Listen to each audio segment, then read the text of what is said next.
In 2015, President Barack Obama restored diplomatic relations between the United States and Cuba after a 54-year deep freeze.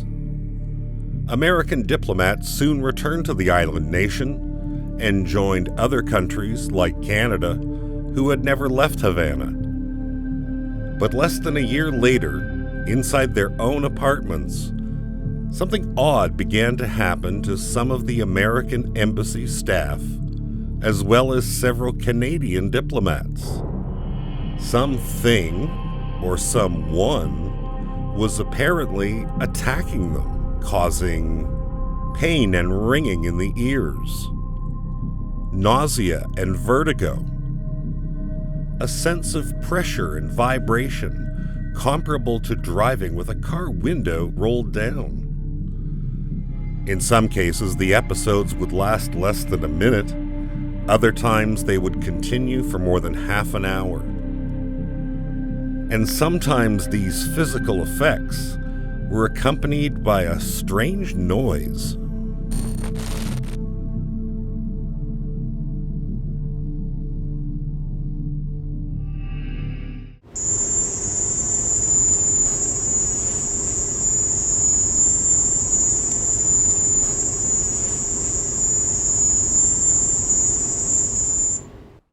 What was also unusual was that none of these attacks were on the U.S. or Canadian embassies. They were directed at the residences of diplomatic staff living in Havana.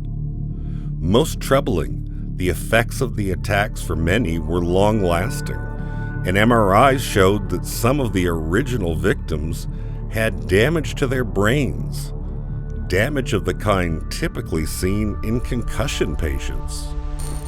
By March of 2018, Washington was so concerned they decided to evacuate most embassy personnel and keep just the skeleton staff in Havana, a situation which mostly continues to this day.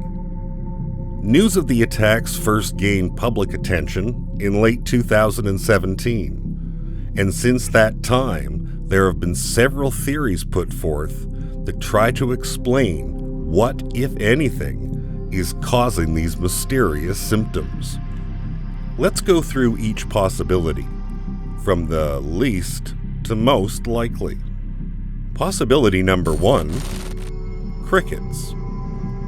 Of the original 21 incidences first reported in 2016, audio was recorded by 10 of the people as they experienced the attack.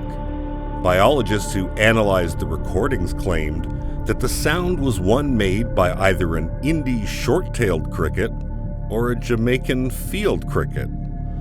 However, no one could explain how the sounds of any cricket could cause pain, vertigo, and damage to a human brain. So the probability of crickets causing Havana syndrome, nil. Possibility number 2. Pesticides.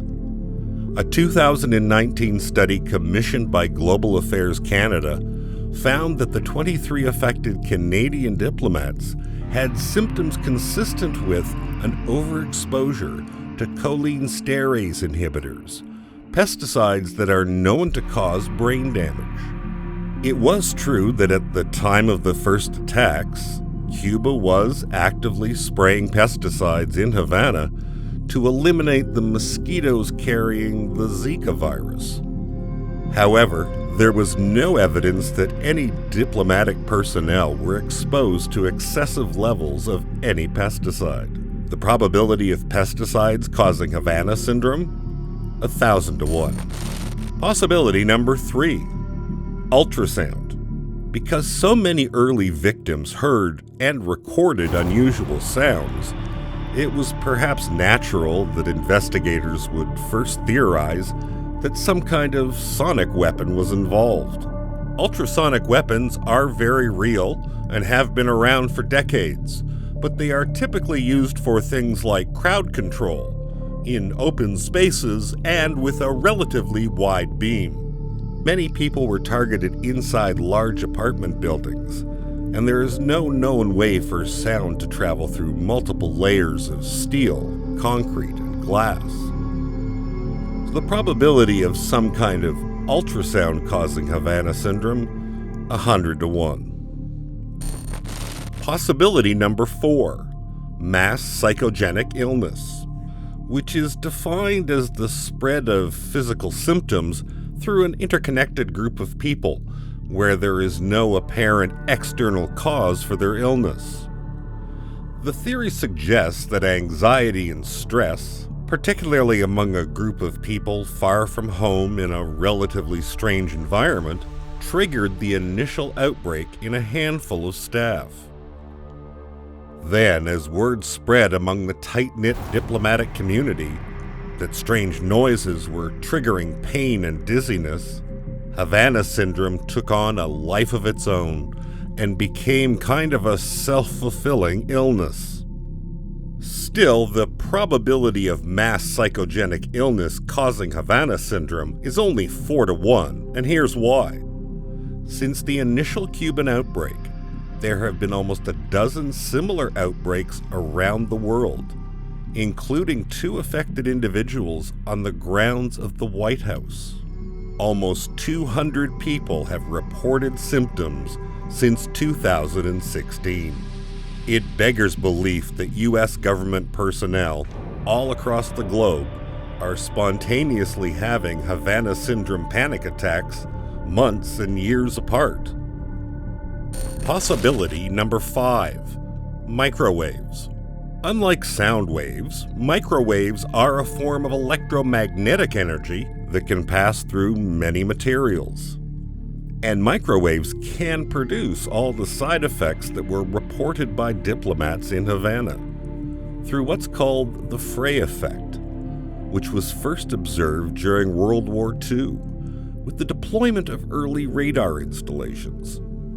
Soldiers who manned these stations complained of hearing clicking sounds or even the voices of people talking when no one was near them. In 1961, American neuroscientist Alan Frey determined the effect was real and likely caused by the rapid off-and-on heating of parts of the inner ear by the microwaves that radar used. And this wouldn't have been the first time that U.S. diplomats were under threat from microwaves. The U.S. Embassy in Moscow was targeted by microwaves from 1953 to 1976. The general assumption at the time was that this was an attempt to eavesdrop, but some feared the real purpose was to slowly make embassy staff ill and disoriented. So, do we have our smoking gun? Is some kind of microwave weapon the cause of Havana syndrome? Maybe, but with one outstanding question. The power needed to run such a weapon would almost certainly require a large portable generator, and would likely have to be transported inside some kind of truck, which is difficult to conceal. Still, it is the most plausible explanation, and we think the probability of microwaves causing Havana syndrome is 2 to 1. So, 6 frustrating years later, we still can't be sure what causes Havana syndrome. And strangely, there have been no reported attacks anywhere in the world in 2022. The global diplomatic community now holds its collective breath, wondering if or when it will ever return.